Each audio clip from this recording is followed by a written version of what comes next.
depths of the earth and the far corridors of history. Dateline, World War II.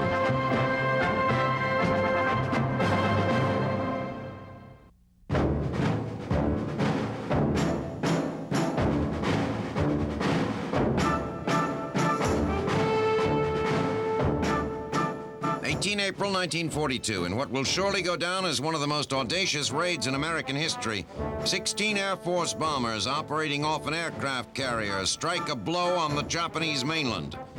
The attack, led by Lieutenant Colonel Jimmy Doolittle, is militarily insignificant, but it provides a huge morale boost to a nation in desperate need of good news. Soon after the bombing of Pearl Harbor, the president and his advisors began to discuss a carrier-borne retaliatory attack on Tokyo.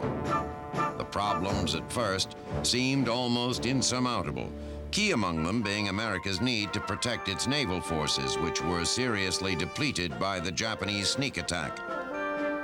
Any ships used in the raid on Japan would have to leave as soon as the attack was launched. The raiders would have to land somewhere on the Asian continent. Even that relatively simple act was complicated by diplomatic considerations. The Russians, fighting for their national life against the Nazis, cannot risk opening a second front with the Japanese. Whatever planes bombed Japan would have to continue into China, a distance of 1,500 miles, far beyond the range of naval aircraft. The Air Force, however, has several bombers with ranges greater than 2,000 miles. Air Force Chief of Staff General Henry Hap Arnold ordered Doolittle to assemble and train a team of volunteers.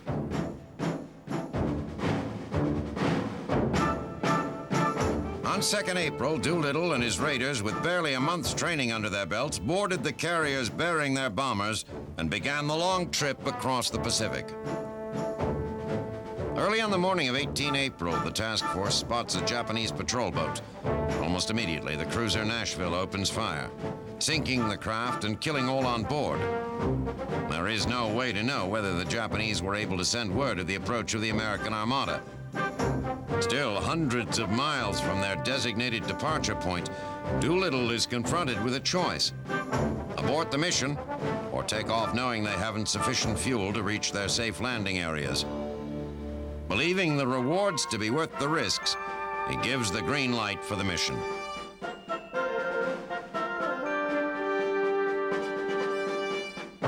Flying the lead plane himself, Doolittle has less of the runway to work with than any of those who followed.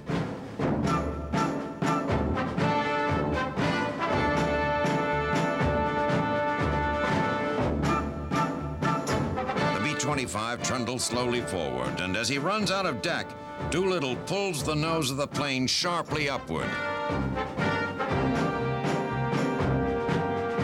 The Navy pilots, familiar with the difficulties of taking off in such a constricted area, gasp in disbelief as the huge bombers, which normally depart from runways nearly a mile long, lift one after another into the overcast sky.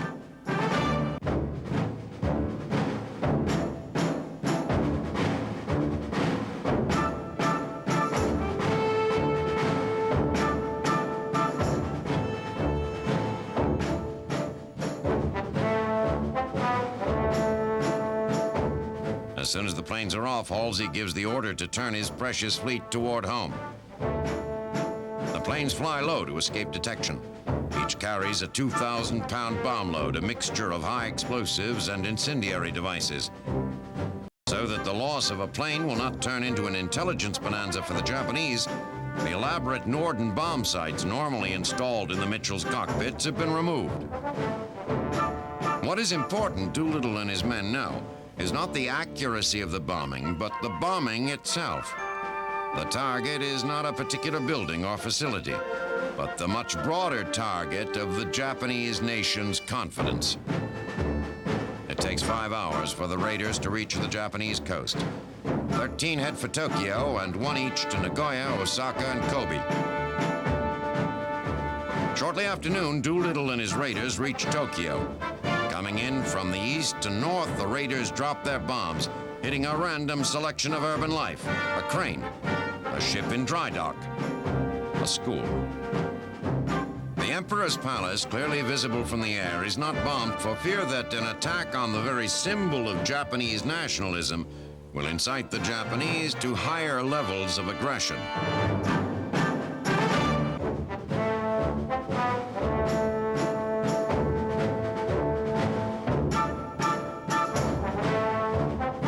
The bombing finished, the planes race onward toward China. Not a single one makes it to its designated landing spot. 2 crash land behind enemy lines, their crews taken prisoner by the Japanese. Several crewmen are executed. Others struggle on, either crash landing or bailing out over Chinese territory. One, desperately short of fuel, flies against orders to Vladivostok, where the Russians, fearing reprisals by the Japanese, take the crew prisoner. Doolittle and his crew bail out and are rescued by Chinese forces. Back home, word of the raid spreads quickly. President Roosevelt publicly cites Doolittle and his men.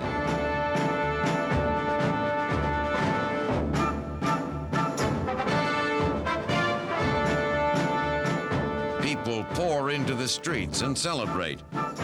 It is, in truth, a small victory. But for Americans hungry for something to celebrate, even a small victory seems large at the outset of what promises to be a very long war.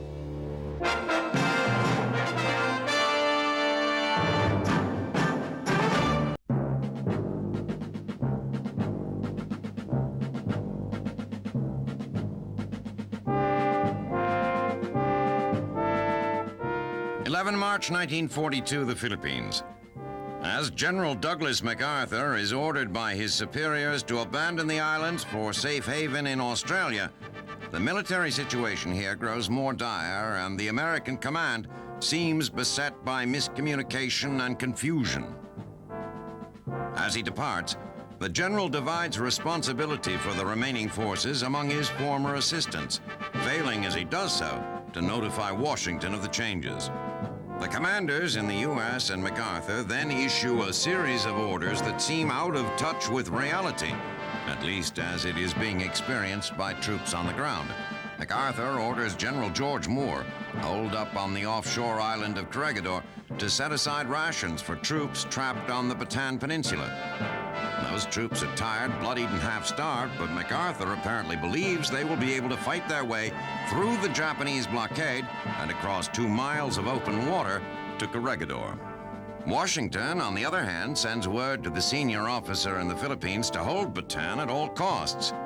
That message is addressed to the commander in the Philippines and is intended for General Jonathan Wainwright. But since MacArthur's restructuring of the command, there is no single commander, and Washington's message finds its way not to Wainwright, but to Colonel Lucius Beebe.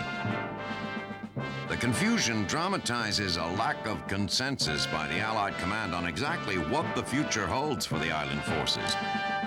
Wainwright, who has moved his headquarters to Corregidor, finds himself bickering with a resentful MacArthur over, among other things, how much food is left on Bataan. When Wainwright calls for an air raid to relieve the Japanese blockade, MacArthur refuses, saying he doesn't have enough aircraft. Conditions on Bataan deteriorate, and on 29 March, Wainwright receives a desperate plea from the peninsula. Trapped in their foxholes without food or medicine, the Army forces are on the verge of collapse. Corregidor, itself cut off from resupply, has no food to give, and the fate of Bataan is sealed. On the night of 2nd April, the Japanese launch a huge artillery barrage, blowing a hole 2.5 miles wide in the American defenses. The next day, Japanese forces pour through the breach. From Australia, MacArthur orders a counterattack. Wainwright thinks the order little more than madness, but passes it along to commanders on Bataan. On Easter Sunday, as Japanese overrun the American positions, the dilapidated army mounts a weak offensive. Major General Edward King, commander of Bataan's 1st Corps, defies orders and surrenders. Wainwright watches from Corregidor as the Japanese begin herding American and Filipino prisoners into columns for an 85-mile forced march to prisons at San Fernando. Those who fall behind are shot. Those who are found in possession of Japanese money or souvenirs are presumed to have killed Japanese soldiers and are beheaded. The Bataan Death March, one of the most disgraceful atrocities in the Pacific War, has begun. In Washington, President Roosevelt rescinds his earlier order, giving Wainwright the power, if he deems it necessary, to surrender. On the night of 5 May, Japanese troops land almost undetected on the island. The fight is a short one, and by the morning of the 6th, Wainwright orders his troops to surrender.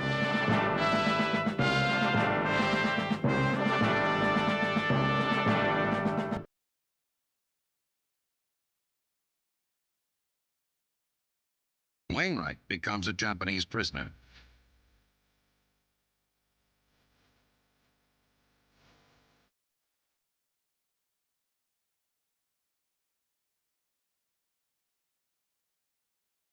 For all practical purposes, organized American resistance in the Philippines has ended.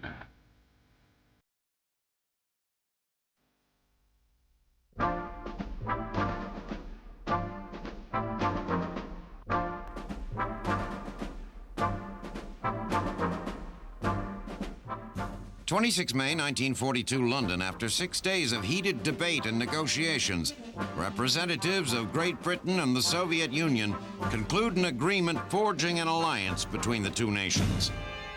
Soviet Premier Joseph Stalin, ever unafraid to straddle the diplomatic fence, had instructed his man Vyacheslav Molotov to insist that Russia be allowed to keep those areas of Poland and the Baltic states granted to it by its 1939 deal with Germany. Churchill and his man Anthony Eden balked. Unlike Hitler, they would not endorse the communist domination of Eastern Europe in order to attain their own political goals. Stalin, aware that the key to America's Lend-Lease gold mine and a second front in Europe depends on a solid relationship with England, backed off his demand. The treaty, as it stands, makes no mention of post-war territorial frontiers. For Churchill and Eden, the pact stipulating that no armistice or peace will be negotiated with Germany by either of the parties without the consent of the other provides a buffer against any possible shenanigans by Stalin, wherein he might, to save Russia, join forces with the Nazis and attack the Western Allies. For Stalin, the pact opens the door to financial and material support from the United States, as well as hope for a cross-channel assault against Hitler's Fortress Europe that would provide much-needed relief for the Red Army. In addition, the dictator notes with satisfaction, while the treaty does not explicitly bequeath him those areas of Eastern Europe he had earlier conquered, it does not explicitly deny him those areas either.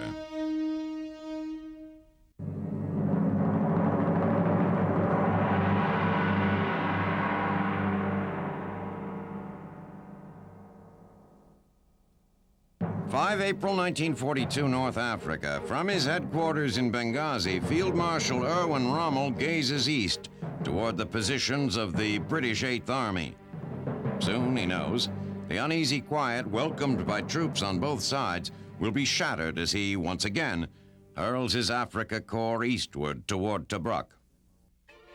In the past 14 months, the pendulum has swung back and forth across the desert 5 times. The appearance of the stark landscape is made surreal by the miles of trenches crisscrossing the terrain like hundreds of tiny veins. Scattered about are thousands of burnt-out tanks, trucks, and jeeps.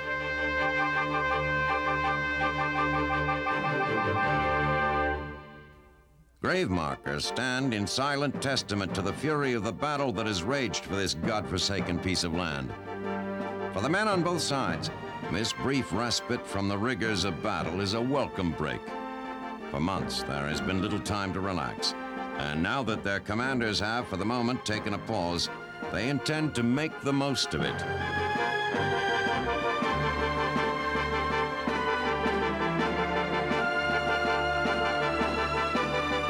British commanders are using this time to fortify their positions for the attack they know is inevitable.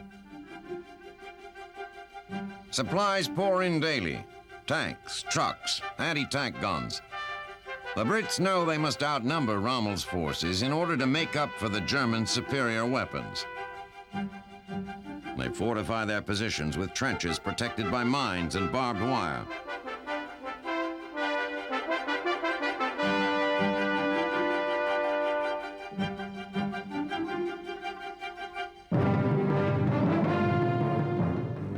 Germans, meanwhile, are busy fighting a supply battle of their own.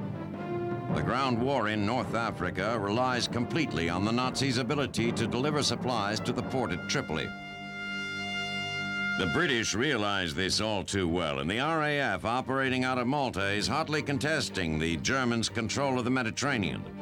Day in and day out, vital German shipping is sent to the bottom by marauding Spitfires.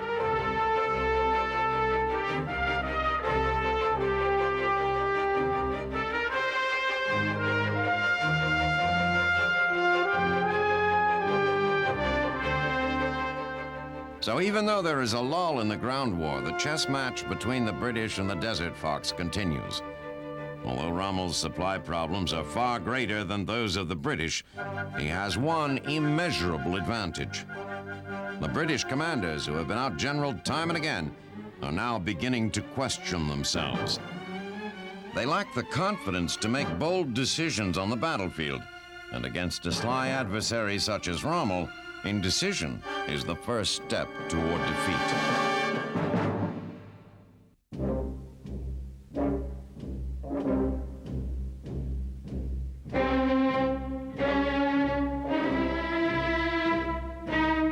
It is a sad but true fact that old men start wars and young men fight and die in them. This war is certainly no different.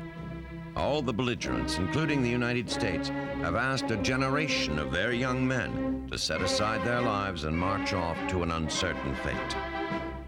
While the austere, highly regimented routine of life under arms is, for the new recruits of most nations, quite foreign, for the Germans, it is a moment for which they have prepared their entire lives. Long before launching their war of aggression, Hitler and the Nazis began to indoctrinate the youth of Germany with martial training and values. In 1926, they established the Hitlerjugend, or Hitler Youth, an organization intended to educate young Germans for the good of the party. Initially a voluntary group, membership became compulsory in December 1936, and under the leadership of Baldur von Schirach, quickly became an integral part of the Nazi power structure. At age 6, young boys are required to serve an apprenticeship in the Hitler Youth. The spirit of camaraderie and the emphasis on athletics make the group extremely popular with youngsters. Along with the focus on physical activity, the boys are immersed in the National Socialists' political, historic, and racial doctrine. At age 10, after successfully completing a battery of physical and scholastic tests, the boys are allowed to join the young people's branch of the Hitler Youth. Much like the military, the boys are required to swear a personal oath of allegiance to Hitler, promising to lay down their lives for him if necessary. At age 14, the boys become full-fledged members of the organization. After 8 years of education, the boys have thoroughly assimilated Hitler's twisted theories of racial science and German national destiny. Promoting their vision of racial purity and Aryan superiority, the Nazis touted the Hitler Youth as producing young men with minds and bodies of steel. At the 1936 Olympics in Berlin, Hitler was determined to show the world that his young supermen were far better than athletes of inferior races. Much to his consternation, however, Jesse Owens, a black American, captured 4 gold medals in track, setting world records in all 4 events. Despite this blow to their worldview, the Nazis continued to exalt the superiority of the Aryan race and to instill these ideas in their children. As the time for war drew near, the training of the Hitler Youth took on a more practical military nature. Instead of marching or sports-related activities, the thinly disguised exercises and drills were preparing the young men for their coming tasks. Certainly, the astounding success of the German military in the first 2 years of the war can be at least partly attributed to the years of indoctrination and training their troops have had. Whether or not the Hitler Youth can continue to supply the German military with high-quality troops in the numbers necessary to support their far-flung armies remains to be seen. If it can, then Hitler may well realize his goal of world domination. If, however, the demand for fresh troops becomes too great, the young boys of the Hitler Youth may become nothing more than cannon fodder.